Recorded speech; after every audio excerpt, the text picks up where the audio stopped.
That Black couple, they on with us. We got lucky enough to have them on the podcast. Welcome. How you guys doing this evening? We are so happy to be here. It's cold as hell in upstate New York, but we're okay. It was 19 degrees yesterday. Wow. That's nothing though. That's nothing. That's normal. We are from California. He playing. Yeah, but by way of Chicago, so we live in the tundra. All I'm saying is, It's not your first time in the winter. it's below freezing, so I am not going outside. But other than that, we are great. Doing very well. Excellent, excellent. Well, we're super excited to have you and to just dive right in. So, where does your Black love story begin? Oh, I love this question. You want to start? I will start. Okay. So our Black love story started our freshman year of college, move-in day. Mm-hmm. We were moving in on the same floor. And I mean, moving is moving. It's a bunch of people everywhere, parents, luggage, furniture, everything.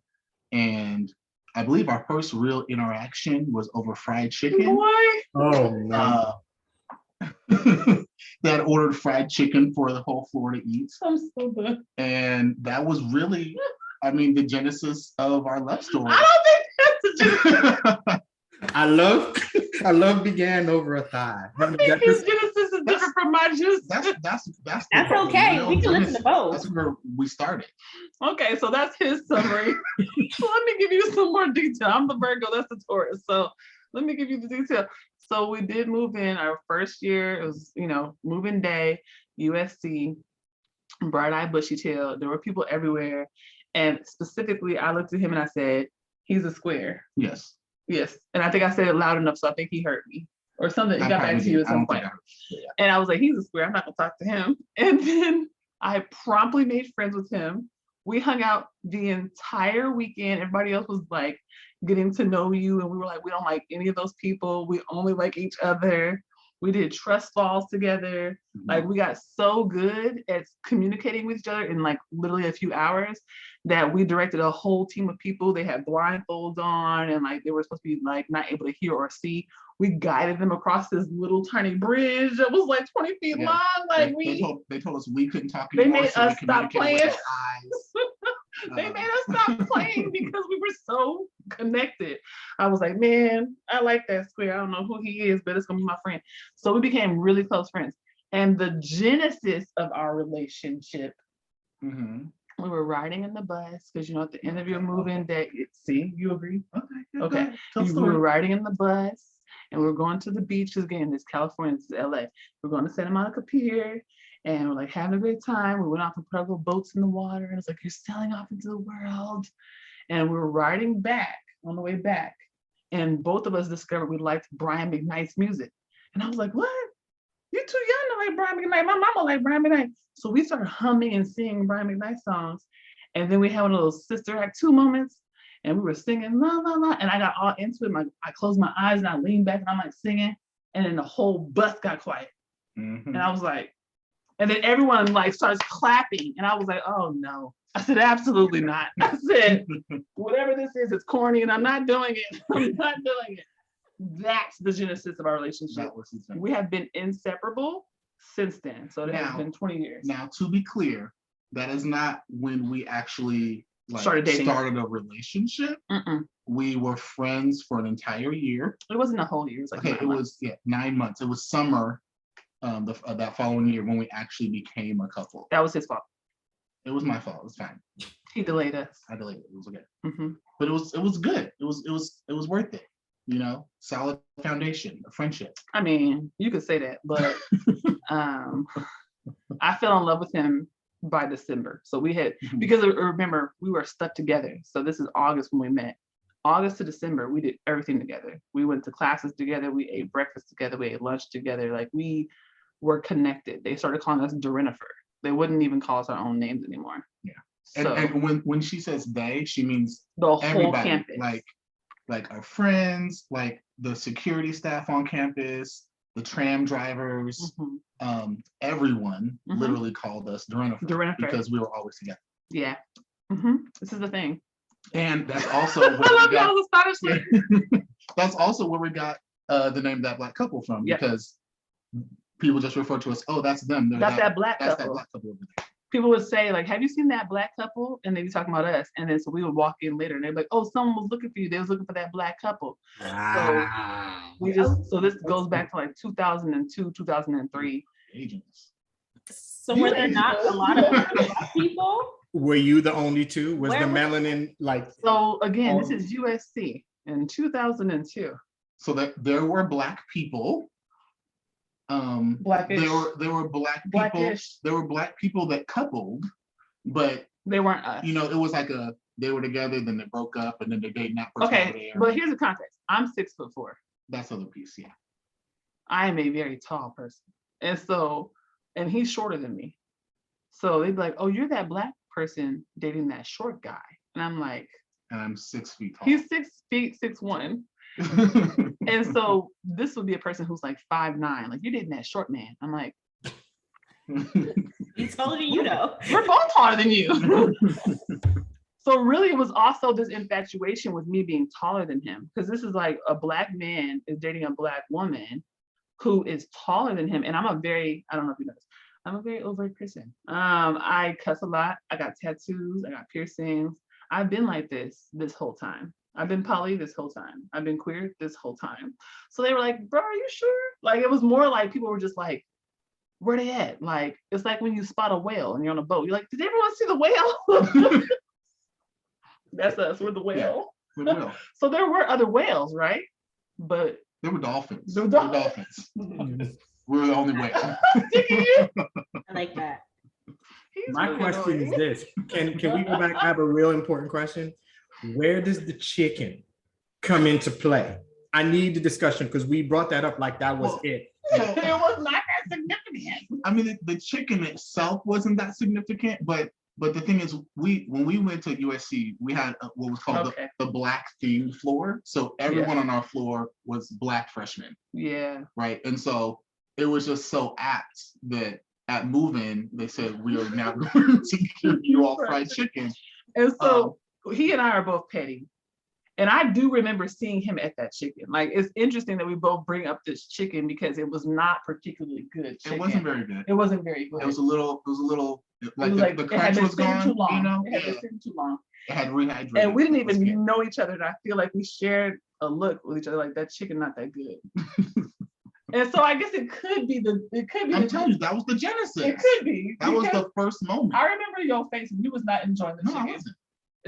I guess I could. I don't think there's any hot sauce. there was no hot You sauce, know, it was and they were right. eating off a napkin. Yeah, it wasn't right. Wow. It was bad. I mean, I feel like there's several things wrong with the story. Like, I don't know, Black themed floor just seems like the Rosa Parks floor. Like, oh, we just gonna keep all the Negroes in one area. Oh my Well, God. it's actually really funny It's so because I'm gonna talk about it because it was actually like an elite thing of the Black people. Like, you're the Black people that got to stay on the Black floor. Like, I wanted to be on the Black floor and I didn't get in, right? So but it was also a place where all the Black people went because you knew there's going to be a whole gang of Black people there all the time. So it was Black people, all Black people from the floor, from the campus were always there, which meant that we couldn't like not be a Can we call it what it is? Go ahead. Just tell the It's truth. when Black people want to go to an HBCU, but they don't want to go to an HBCU, so they try to make a mini HBCU at a PWI, and then you have a Black themed floor. You have the Black thing floor. Gotcha. And everyone there is elite and rude and classist and actually hates Black people. That's the weirdest part. Like, they're gonna be mad at me when they hear Yeah. this. This is a This is gonna go bad. This is a flashback to freshman year. Let's just do it. I'm older now. I don't care. I'm 37, bitch. So I grew up in Oakland around actual, factual, real Black people who were Black when they were born and then stayed Black the whole time and didn't have to like discover it one day on an elevator when someone clutched their purse or something, or like when someone locked their door, right? And so when I met these people who like had these external affirmations of their Blackness, I was like, what's that? I don't understand. I had never really been around white people like that. Like, they talked about white people so much. It was like, I don't know what this is. So like, it occurred to me that this was their first time being around Black people. And I was like, oh, this is like y'all trying It's to, like a this is an reverse. immersive experience for Yeah. Blackness, Mhm. and I'm in here. And so I started leaving. Like we started leaving we just left because he had a car. And I was like, can we please get the fuck out of here? And he's like, absolutely. So we dipped and we just weren't Just there gone. because it was it's this weird thing with middle to upper class Black folk who have been playing Black in front of their white friends for a very long time.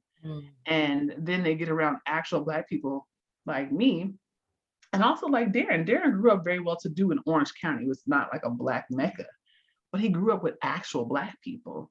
These folks had grown up around all these white folk and very like well-to-do Black folk who were not at all linked to Blackness and didn't have an investment in Blackness.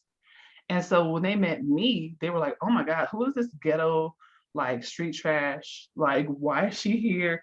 They were reproducing and reinstantiating all the negative tropes around Blackness and eliteness and academic education and like, whether or not I had gotten there on like a favor or affirmative action, right? Like it was this whole notion that I didn't belong and I didn't deserve to be there. And he shouldn't be hanging out with me because he was like them, right?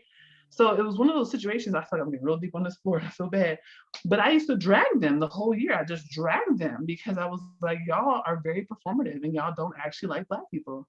Like y'all are sitting here in South Central. I have never seen y'all walk off this campus and talk to a Black person. Like y'all fucking suck. And we didn't get along with them. We didn't retain a lot of Black friends. I don't feel bad about that at all. I mean, we did retain some. Not from there. No, there's a few. There's a few. You can count on one hand, but it's a few. we cherry picked, and It's a even cherry those pick had to situation. wait. Like one of my best friends, who was my sister, like I wouldn't even be friends with her while at school because I was like, if you act anything like these people, I don't want nothing to do with you. So like I didn't even like fraternize with those people. We essentially stayed to ourselves all throughout college, and I no longer know what the question is. We're just talking. Okay, now we're just talking. So diverted because it was okay. chicken. Oh, the question was, were there no other Black people? So the answer is kind of. Well, but I mean, that's the thing. We have to also give the setting, right? Because this is USC. It is an elite school, and so like this is also a school where like celebrities go. Like I'll never forget like a Walmart heiress got in trouble over at school because she was just paying her roommate to do all of her work and go to class for her, right? And she got caught. Like we went to school with Jackson. Yeah, That's kind of sad. and then Lil Romeo, played basketball there, and then Jurassic Park. Vanessa. Vanessa Chester, who was the little Black girl from Jurassic Park. She went to school with us, right? So it's a very weird place. It's a very weird place where like celebrities are just there and really Kim like, Kardashian's brother went there. Yeah, like really egregiously wealthy people are just there. But as you said, it's also like South Central. Like it's South Central. So it's like a really weird mix of strange wealth and disparity all at the same time. Like, listen, you're walking on campus, you look on the track, Shamar Moore is running. And that's just it. It's Shamar Moore. Oh my God, walking down the street, it's a football game. There's the Fonz. Like it's just, I don't understand. I've never. And it became normal, but also not normal because you can never really normalize something like that. I will never understand it. It was wacky as hell. I don't get it. There's just like these celebrities everywhere, and then the students there are, like know them or are related to them or are celebrities. But then also, also it extends off of campus, right? Because that's the other thing. Like we went to the movies, and Megan Good was there. She was there to watch herself in the movie that we were watching. And then stood up and interrupted it. I was like, girl, you're fine, but you need to sit down. I didn't say that. You didn't say it. But I think I just said to say that's kind of what the environment is like there. And I don't think there's any other place like that. I don't either. That's an LA thing. And I think that it being like that creates a certain type of mentality and certain superficiality around the ways that people connect with one another. So the anti-Blackness and the classism was not unique, to that group of people. It was really the culture. And I think that people who are drawn to that culture are very similar. You know what I'm saying? So I don't think that those folks are like a product of that environment. I just think that that environment encourages that type of behavior, because the idea is that if you behave in those ways and you assimilate to that type of being, you will get the same kind of benefits as the other people. You get that proximity, and you might get to marry some wealthy, whatever. So very heteronormative, very traditional, like very rooted in these kind of like heteropatriarchal, white, supremacist, capitalistic ideas, which for me was like, ew. The whole time I was like, get me out of here. Like I was like, this is horrible. Like great education though. Great education. I actually really listen. Hey, hey, great If education. nothing else, great education. But I was like, I cannot live in LA, and I don't like these people. Which is funny because some of them really like me now, and I'd be laughing. I'm like, girl, don't you remember when you called me a overly sexual hoe? I do. That sounds redundant. Is that the point? Pick a side. Okay, so let's get off campus now. Yes. That's real tight, real close on campus.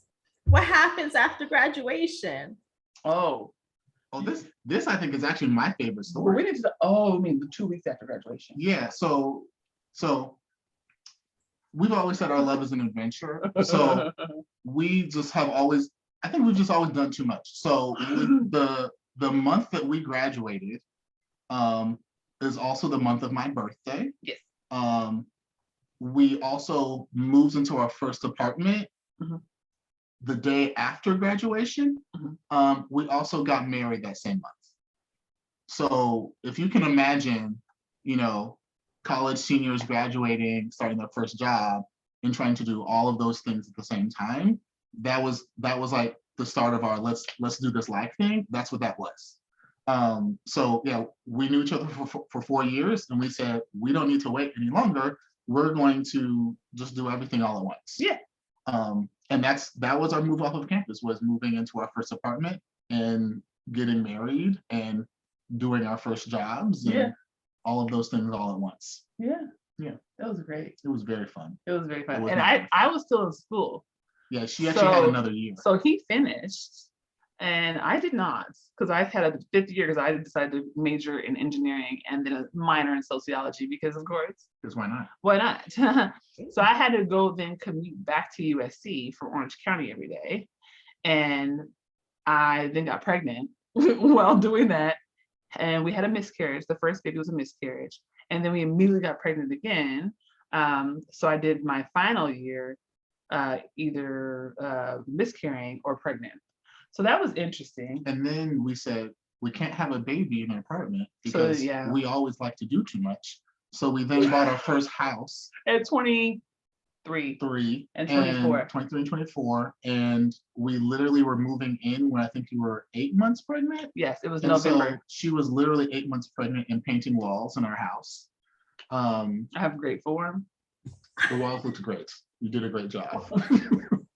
But like, I just say all that to say that was our entering into the world. And honestly, I think that all really set the tone. It did. For the, up until today. It did. That's how it's always been. Always doing two. We don't know how to sit the fuck down. Yeah.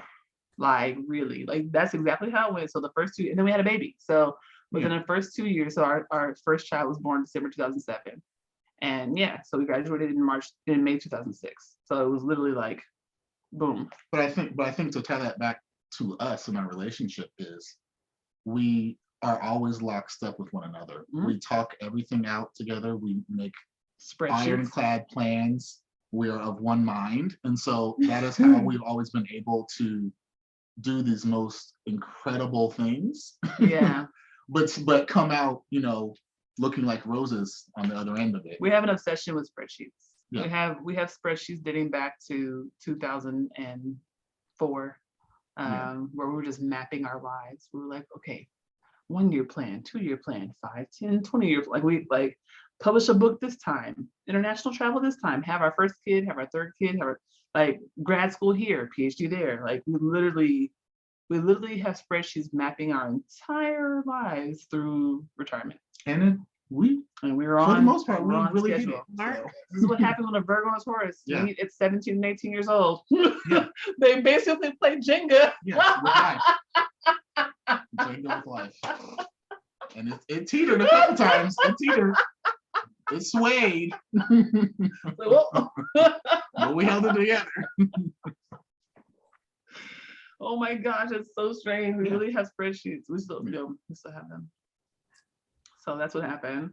And then so how long? Okay, we were there for a while though. We were in Orange County, California. We had all of our kids there. So our oldest was born in 2007. I was working at Disney, like Disneyland Park. Disneyland. I didn't look like this. Engineer? No, I was a statistical planner. So I used math to forecast workload for the hotels. And then I used math to forecast workload for food and beverage. I helped open like California Adventure Park. I helped open this vacation property, all while being underpaid. It was so wonderful.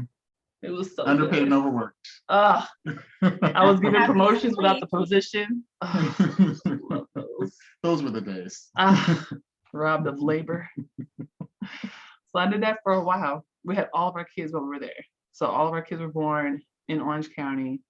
Orange County is one of the most racist places in the world. Like, I don't know if people know how racist it is, but wow, the racists are so proud of themselves and they're just so public.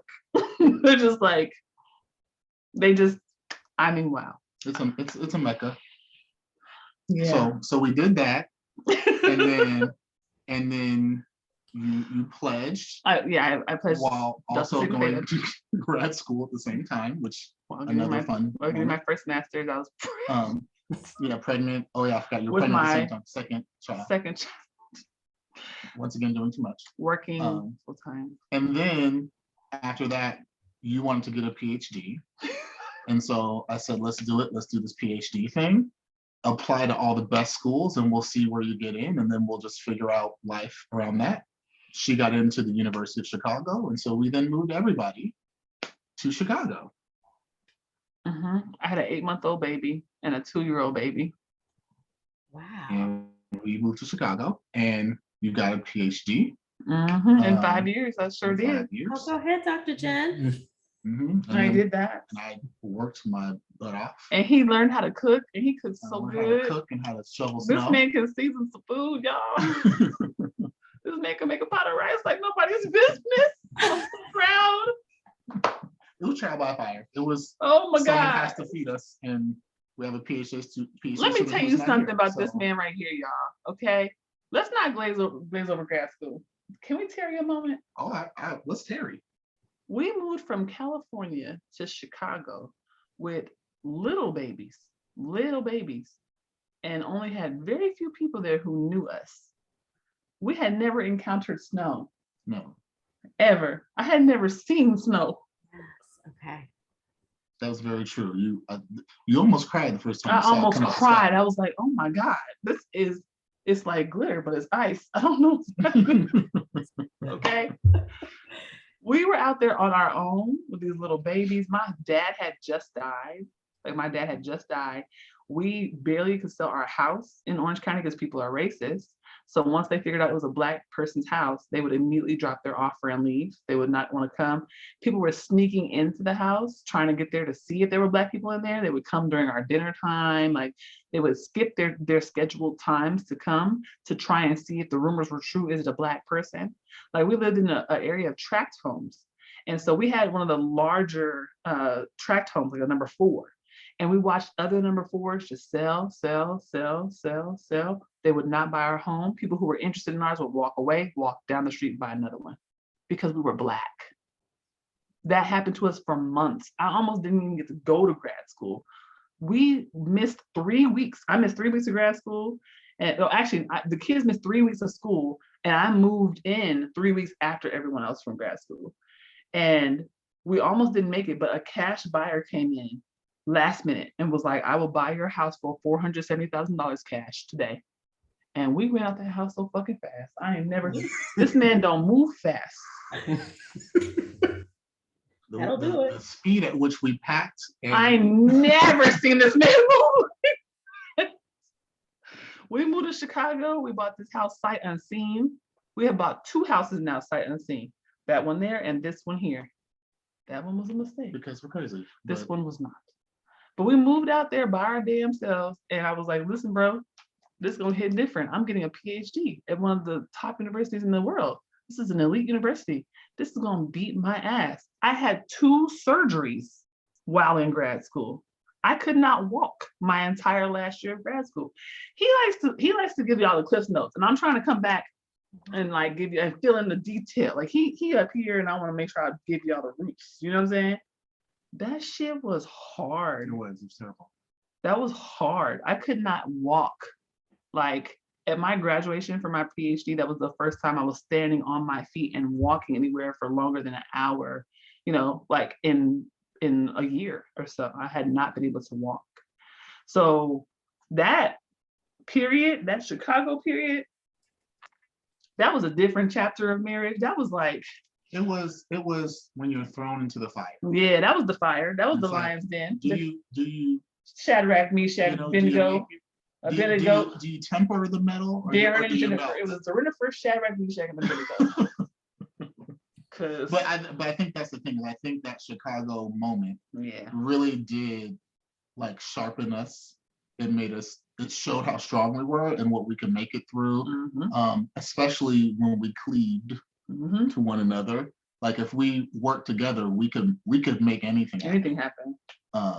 At one point I lost my job in that, you know, like she said, I was learning how to cook, learning how to deal with snow, you know, having to shuttle 3 kids to school, to, you know, whatever extracurriculars, you know, it was so many things always out of left field. But it was proof that we can do this. We can make this happen. It was also proof that niggas should not live in Chicago. Yes, also proof of that. I'm not even. I know you don't want to touch it, but I will say Not people even. in Chicago say the same thing, so it's okay. I don't know why nobody lives there. I'm not playing. I was like, People in Chicago, when we moved there, they said, "Why would you? why would you here?" move here? Everyone said, why are you moving here? I was like, this is where the school is. I can't pick them up and move them. What you want me to do? And they would say, "I've been here so long, I guess I'm not gonna ever leave, but I don't know why anyone would ever want to be here." Wow. So it's the Windy City. It's a great place. Okay. When you say your love is an adventure, I mean, you mean it. Oh, we're not Oh, yeah. playing. Oh, Oh, clearly. we're not playing over Really? here. Oh, there's so much more. This isn't even that much. We ain't talking about open heart surgery that happened in college. Yeah, we skipped that part. Like I was told I couldn't even have kids, but when I was 20, I had to have emergency open heart surgery because my aorta was leaking. I have a heart condition. I'm a disabled human being. So we live with disabilities in this house. 2 of our children have the same disability that I have. Wow. Like this man sat there in the hospital while I was getting my chest cut open, and we were what, 20 years old? Yeah, 20 years old. And we were like maybe newly engaged at that point. And we were in a state of utter depression. Like it was utter depression because I was like, am I gonna die? I was like, is this the end? Like, is this the whole story? Is this all that happens?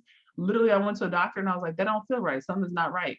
I said, I need to go to another doctor. And I went to another doctor and the doctor was like, you need emergency open heart surgery. I was like, what? Okay, I know it didn't feel right, but come on now. That's extreme. And so what did you do? You got emergency open heart surgery over winter break I did. and then went back to school in spring. And then I got a 3.9 GPA.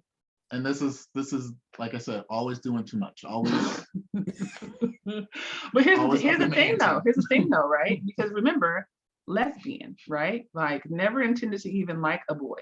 Ever was not into boys.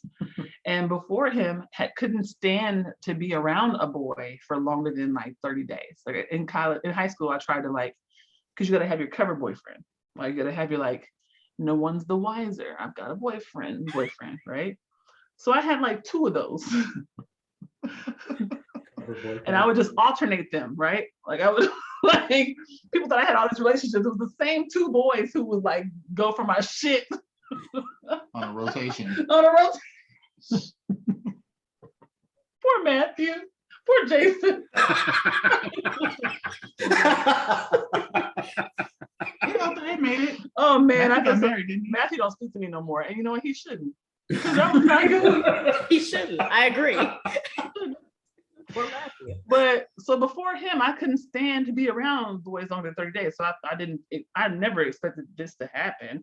And I always like had more intimacy and more sexual attraction to women. So I was like, that's obviously where this is gonna go. So when I was 13, I got diagnosed with Marfan syndrome, and the doctor was like, you can't have kids. And I was like, gotcha, don't want them. Fuck that. Like, don't like boys, keep that shit, right? So I was like, never planning to have children. And then I met him and I was like, oh no. Like when we connected, I never felt like, oh my God, I want to be this man's wife. Like I've never wanted to be a wife. It's not a thing that I ever wanted. But I was like, I want to be the mother of his kids. Like that was the first thing. And I was like, hold on, bitch. That sounds like some 90s whole record. Yeah. Like, I want to have your baby. Like, I'm not trying to do that. Like, That was a voice that played in my head. exactly, right? And like, I'm like, no. Like, I was like, hold on a minute. So I had to sit with myself. I was like, what is going? But I'm like, I really want to have a family with him. This is the only person I've ever wanted to like have a family with. And you know, I think at the time I told him, I was like, hey, I want to have your kids. And he was like, oh. I think that was actually my response. I was like, oh, okay, that's nice. Oh, Okay, wow. that's a good idea. He been putting up with my shit for so long, like so long. But like, yeah, so the heart surgery, the emergency heart surgery is what allowed me to have children. So I wouldn't even have been able to have children. So we were engaged. And I was like, okay, so let's talk about adoption. Like, what do you want to do? How do you want to do this? And then the heart surgery happened. And they were like, well, you can have kids now. I was like, God works in mysterious ways. Yeah. That's so mysterious, right? So, you know, we had 3 kids, and you know, my my gynecologist, OB-GYN, she was like, girl, because I came to her and I was already pregnant, and she was like, I should beat your ass. And I was like, she was like, you clear that stuff with someone before you get. Yeah. She was like, you have a heart condition. Are you out of your mind? I was like, they said I could get pregnant. Like, you know, like the Oakland was like, they said I could get pregnant now. I already got my clearance. I had the surgery. What else do I need to do? So, you know, like we've been through a lot. Like it's been a lot. We've had multiple times where our house was like not selling and we had a hard time moving in.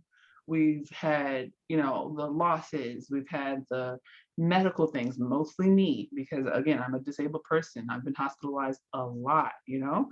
And it's just, and also the part we always glaze over was in Chicago where we really started to grapple with our individual identities, right? Mm-hmm. Because when we were in Orange County, we were kind of under the thumbs of our parents in a lot of respects because we were home, we were down the street from his mom, we were at the same church where he grew up. It's like, it's really hard to fully express yourself. You know, I'm a whole queer polyamorous woman during that time. And I'm like, Yeah, and you were kind of boxed into Daren's wife. Daren's wife. No, that's not. And I was like, dang, do they know I'm a hoe? I'd be like, do they know I'm gay? Like I would be in church like, I don't think they know I'm gay, you know? And it went on for years like that. So when we finally left California, we both kind of went and started to explore like what our identities were separate from one another. And I started to be more explicitly polyamorous and more explicitly queer. Yeah. And you? I went through a very long coming to get to know myself period, which I think I like the way that you phrased that, where we were under the thumb of things and leaving that, you know, release the thumbs. Yeah. And I just came into a realization that I'm asexual, and that was something that growing up, Southern California, elite Black, well-to-do, very church-going, Mm-hmm. you know, very respectable, you know, very much sold the fairy tale of, go find your one and get married and then ride off into the sunset on steeds, and right, really kind of given that. It took a while for me to like break out of that thinking and really come to terms with, well, who are you? Like outside of what everyone else is saying, who are you actually? And it took Chicago for that to happen. I don't want to disturb. Do me a favor. Explain what you mean by saying you're asexual for anyone who doesn't know. Sure. So asexuality, number one, this is where I was talking, it's a spectrum. So there's a lot of different things, just like with any type of queer identity, it's a spectrum. But in general, it's tied to your sexual attraction or your sexual activity. So for me, I am not someone who has a desire to have sex. Other people, that could mean that they only have sex in certain situations or with certain types of people.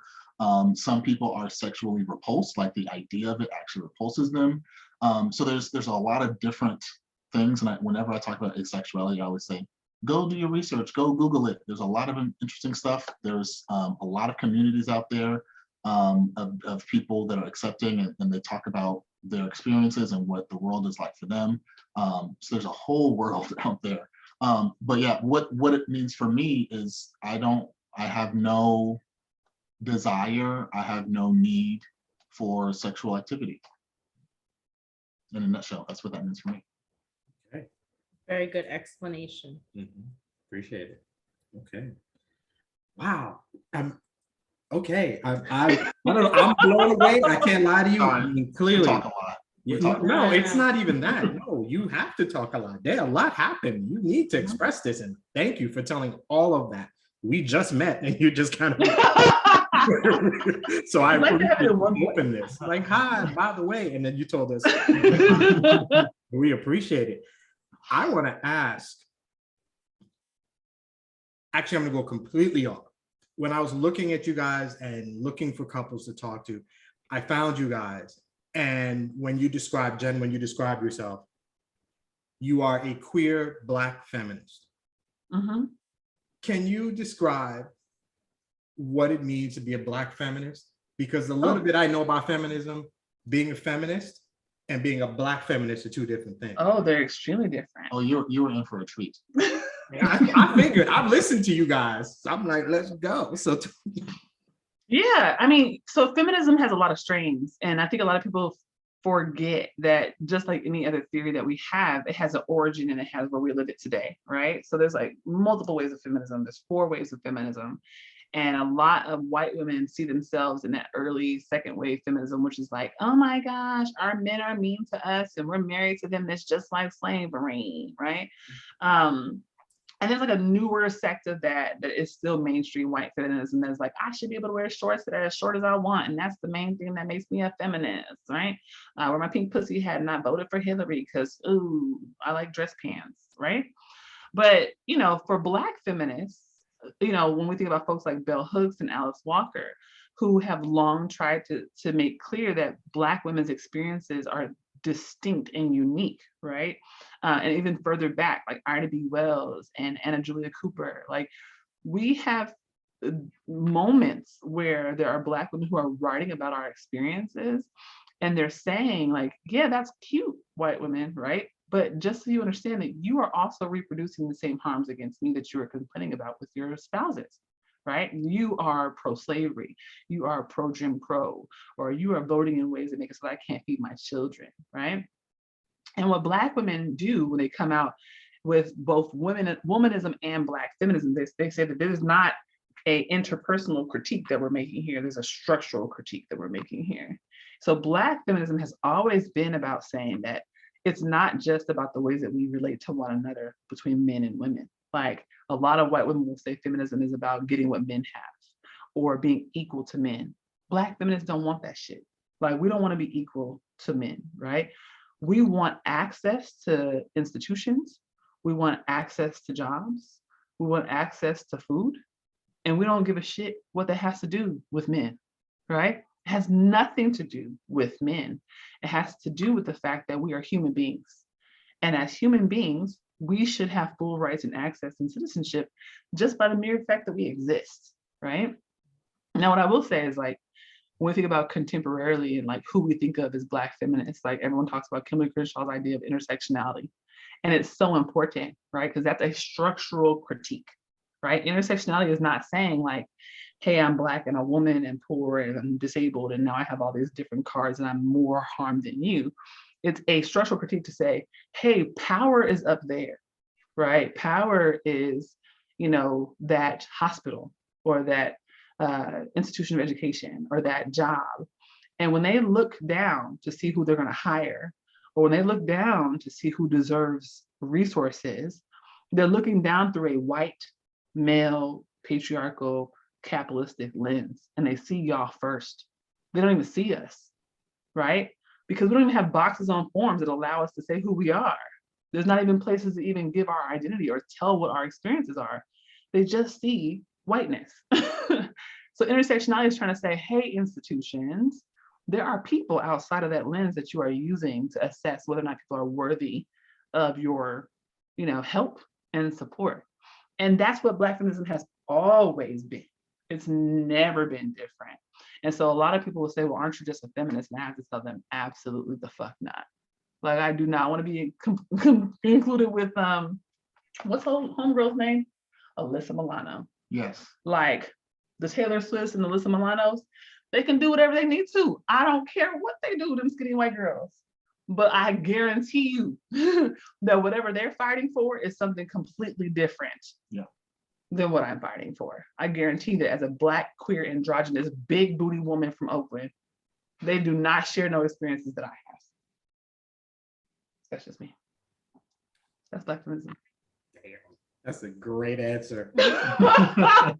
I told you it was There's in so for much for just that. And- Yeah. okay, on the heels of that, Daren, I get the feeling that Jenn has always been this outspoken, Yes. intelligent, just Day1. forthright woman. What's that like, being married to somebody? Has anyone ever asked me this question? I don't think anyone's ever asked me this question. It is an adventure. It is not for the weak. It's not. It's not for the insecure. No, It is not. It's not for everybody. But it's inspiring in a lot of ways. It's fun for me in a lot of ways.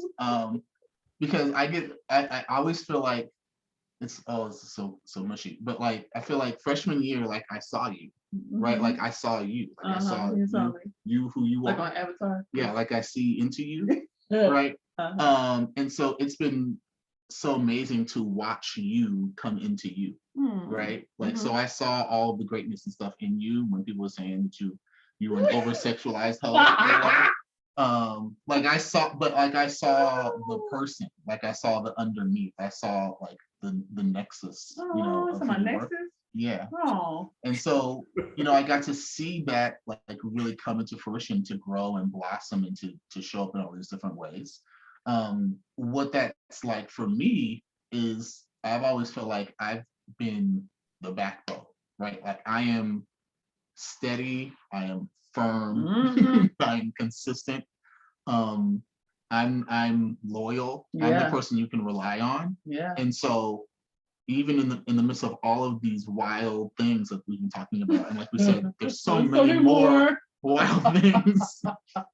Like I think for you, I've always been the person that's like, you can come to me and we can settle, anchor, and we can look at things objectively, and we can move forward and not get caught up in the hoopla and all the ridiculousness that life can bring. We haven't even talked about our polyamorous lives. Yeah, that's a whole. Well, my polyamorous life. Well, I guess yours is ours. That Daren has to endure. Yeah. But he a petty bitch, so he likes it. But I think that's the thing too, right? Is like I said, it's not for the insecure, right? So for me, it's funny because I feel like those first 4 years we were together, I kind of got a really nice basis of who I am as a person. And so that's been what's carried me throughout our journey, is I know who I am. Yep. And I don't care what's going on. Right. I know who you are. I know who I am. Yep. I don't care if it's people on the internet saying they want to kill you, or someone's lying on you and saying that you did or said something that I know you didn't do, or if, you know, that home we were trying to buy fell through and we got to, you know, live out of hotels for 2 months. Like whatever it is that's happening, I know who I am. I know who you are. I know what our relationship is. And that's enough. All those are true stories. Everything he just said was real. Yeah, those are actual real. Those weren't made up. Those are real ones. But yeah, that's kind of what my experience is like. I think even with the passing years, it just makes me more firm and more solid, and more confident in who I am and what I'm capable of, and in what we are building together. That's right. I mean, so here's the thing. Like, I honestly believe that because when we first met, we had no intention of dating. It made a really serious difference in the longevity of our relationship, because neither one of us had any reason to I'm really, really high now. Neither one of us had any reason to put forth a representative, right? We were actually being ourselves because we were making friends, and we were in a dorm, and like both of us were like, you know, low-key depressed, because teenagers are depressed and sad and emo all the time. But like, you know, we just hung out together and played video games, and it was the most innocent thing I've ever like reflected on in my life. Like, people be like, oh, y'all probably was doing all type of nasty stuff. I'm like, really? I wish we were.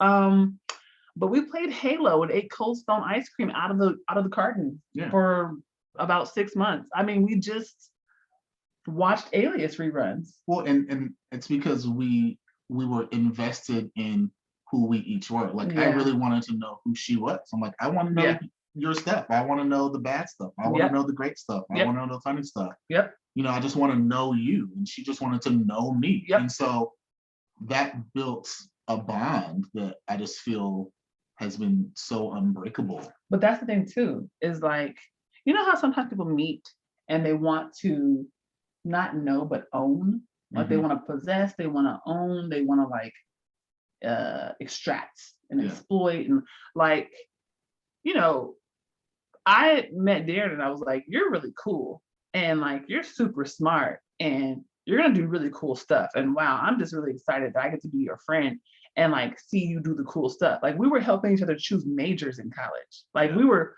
super invested in each other's path, and we were championing each other. It was like a really corny TV friendship. Like, I genuinely, like, this man's gay and I'm gay. This is gonna be my gay friend. I was done. I was like, I don't need nothing else in life, Lord. Thank you for sending me my gay friend. Meanwhile, here we are. We got 3 kids now. I did not see it going this way. I'm not gonna lie. I didn't see it going that way. I was like, you know what's so interesting? Because I told you were asexual, and you were like, I'm not asexual. Yeah. Way long time. It just hit me just now. I said that our first semester of undergrad. I was like, I think you might be asexual. And I was like, what you talking about? I should beat your ass. It all comes around. It comes all the way around. You know? It comes all the way around. It's the circle of life. But you didn't tell me I was gonna date no narcissist. Okay, we no. See, friends, you think that they're gonna look out for you. You didn't tell me I was gonna date a narcissist last year. You should have told me. Anyway, the point being, right? Like, we were deeply invested in each other's success, and we still are. Like, Daren's in grad school right now, and I'm ecstatic. It's amazing. It is so cool. It's amazing. And they be gassing him. They be like, oh my God, how old are you? 22. And he'd be like, he come home, he'd be like, guess what happened today? He'd be like, oh my God. Oh, they said I look young. I'm like, nigga, shut up. He's like, no, they think I'm so young. They think I'm their age. Hey, we live a lot of life. I've lived a lot of life. And we don't look like the life. He lay on the bed like, I look so young. Don't I look so young? I'm like, these kids gotta stop talking to you because you're doing too much. But no, I think it's been a friendship that's just kind of really done a lot of interesting things over the years. And while we've had romance at times and we've transitioned it out, you know, like, it's always been about us building together. Mhm. And I just don't want to do that with anybody else at all. And it's like, we're a team, and we've been like that, like from the beginning. You know, we're like, okay, project is have kids. We did it. And Did it. yeah, we're like, project is move across the country. We did it. Like, I we think just, starting with that solid foundation is what kept Yeah. you guys going through all of those dark times. I mean, it really solidified you both. And then you just seem like people who thrive anyway under pressure. And so it really just locked it in. I don't even know if I want that trait. Yeah. I mean, We're all completely like, oh. I mean, I think it's true, but I think it's the necessity, Yeah. right? Because like we said, we're so invested in ourselves and in Yeah. our family unit that it's like this has to happen. So we are going to do whatever it takes Mhm. to make it happen. And Yeah. that's the day to day. It's a Wow. ride or die situation. Yeah. We've been like that. We were like Bonnie and Clyde freshman year, like, it's us against the world, which makes no sense, right? Like, we were going to an elite university, everything was fine. And we were like, it's us. Like, we were so dramatic. I don't know. It was a little dramatic back A little then, bit. you know? We're learning. We're We're like, young. we were young. We were young. you're learning. Okay. Well, as we kind of wind down on your story, I have a question that we typically ask our couples. Mhm. If you had to think of one thing, be it a characteristic or just something about you that's changed as a result of being with each other. So Jen, Oh, as a result oh, of I being know. with Daren, I know and mine. as a result of being with Jen, what would that one change be?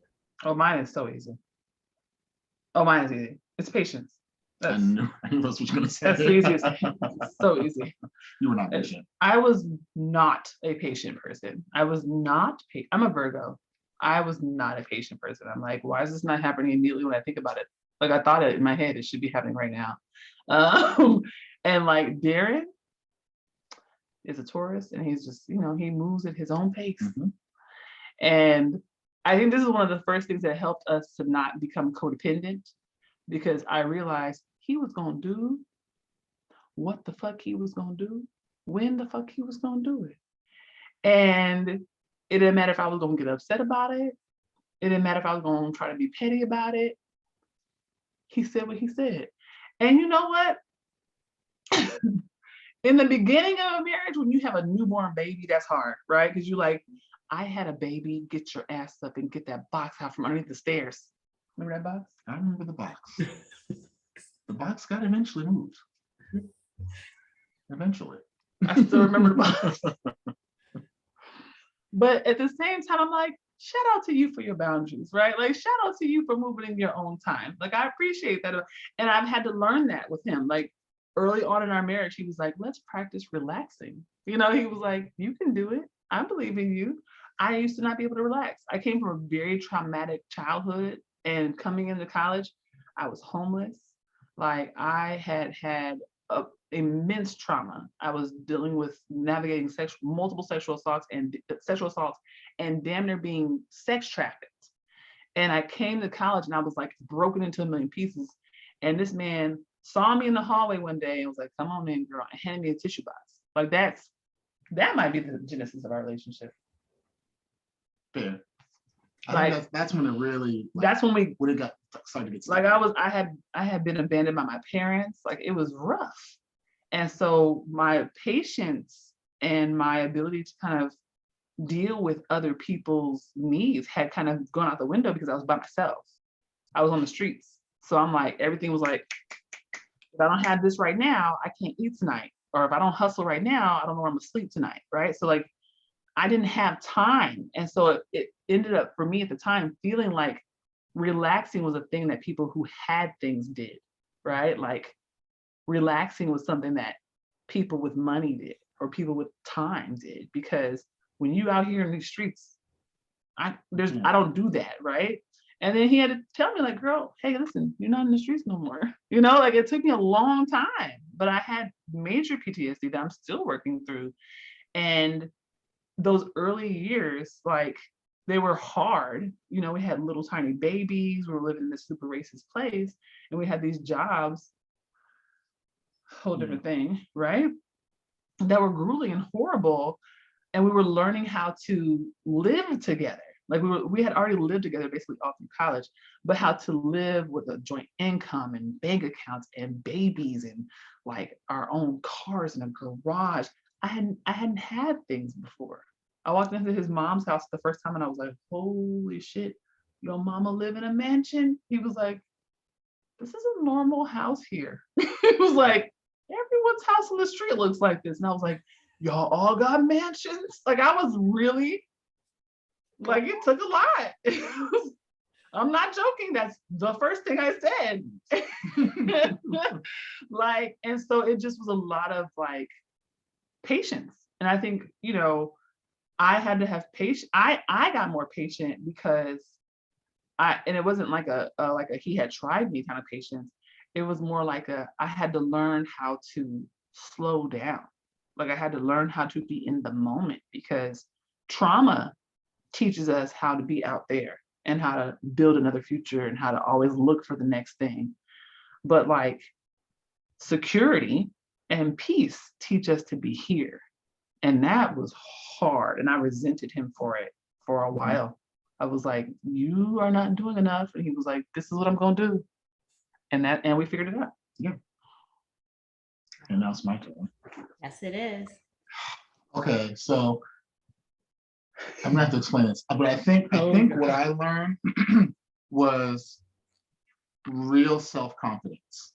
And when I say real self-confidence, I don't say that to mean that I wasn't confident before, but I think what I thought confidence was before was it was fake, right? So it was external to me. It was, I come from this background. I went to this school. This person knows me, or I achieved this thing. I got this internship. I got this job. And so those are all the sources of where my confidence came from. And being with you taught me how to be confident in who I am on the inside, regardless of the external, right? And I think part of that is obviously, like we've been talking about, we've just been through a lot of shit, and going through that together and still being able to be confident no matter if things were up or down. But also it came from watching you and seeing who you are and seeing like where you came from, and that despite all of that, you knew who you were and you were confident in who you are.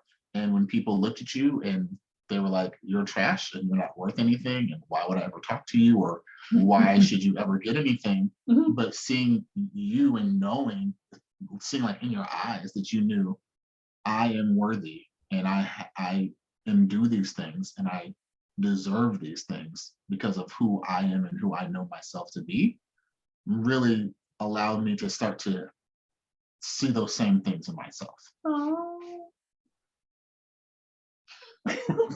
Oh, I love it. Okay, you guys, we have enjoyed every bit of this. And I, think that it's a perfect transition to now have you guys self-promote. You guys have your own platform. Where can our listeners find more of you?